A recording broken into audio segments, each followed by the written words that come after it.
Good morning, everyone. It is Monday morning, and I thought maybe you need a good laugh this morning. And what better book than a book about farts? This is about a farting dog, Walter the farting dog. William Kotzwinkle and Glenn Murray are the authors, and the illustrator is Audrey Coleman. And I was able to borrow a stuffed Walter. Look how cute that is. And listen.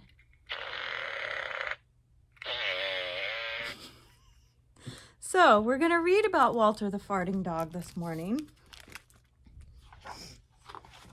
Betty and Billy brought Walter home from the dog pound. Nobody wanted him, said Billy. But we love him, said Betty. Well, he smells awful, said their mother. I think you better give him a bath. Mother walked in and said, he still smells awful. And that's when they got the first clue, the telltale bubbles in the water. He's probably just a little nervous, said Mother, hopefully. His stomach must be upset. But Walter's stomach wasn't upset. Walter's stomach was fine. He felt perfectly normal. He just farted a lot.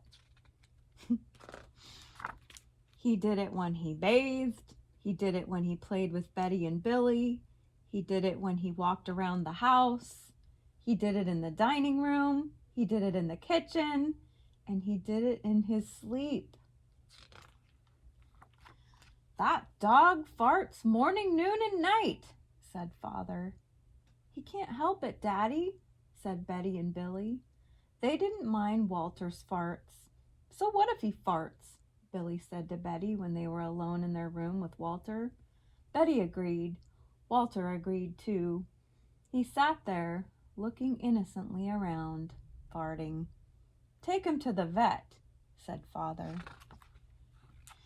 Farting, said the vet, or rectal flatulence, as we say in the medical profession, and he prescribed a change in his diet.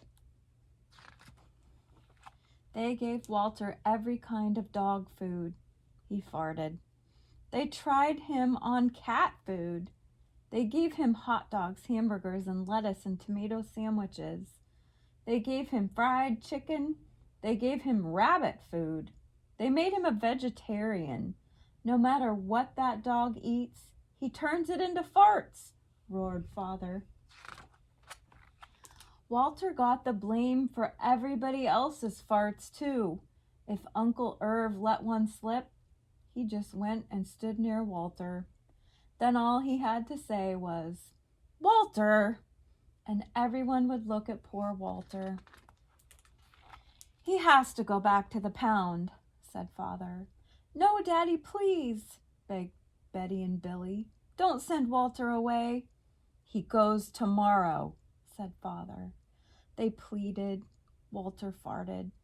It was all over. That night, Betty and Billy cried in their beds, and Walter looked at them unhappily.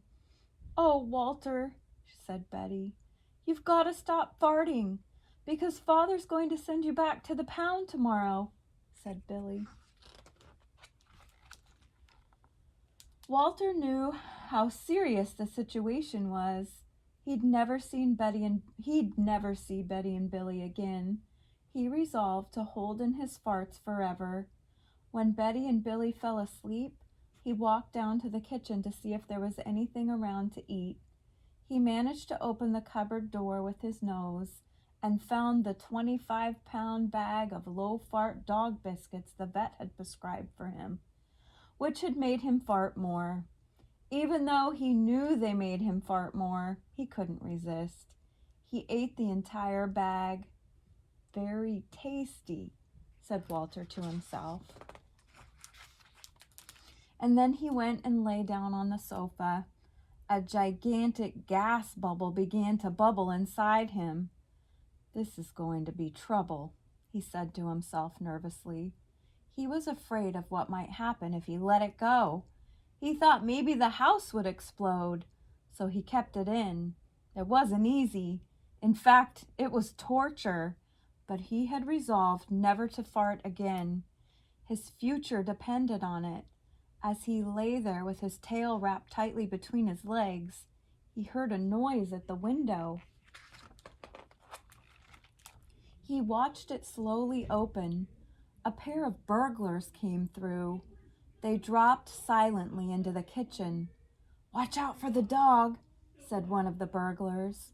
"He won't bite," said the other. "He's a wimp." Walter might have bitten them, except he was so filled with gas he couldn't move. They tied a rag around his snout so he couldn't bark. "Okay," whispered the first burglar. "Let's clear the place out."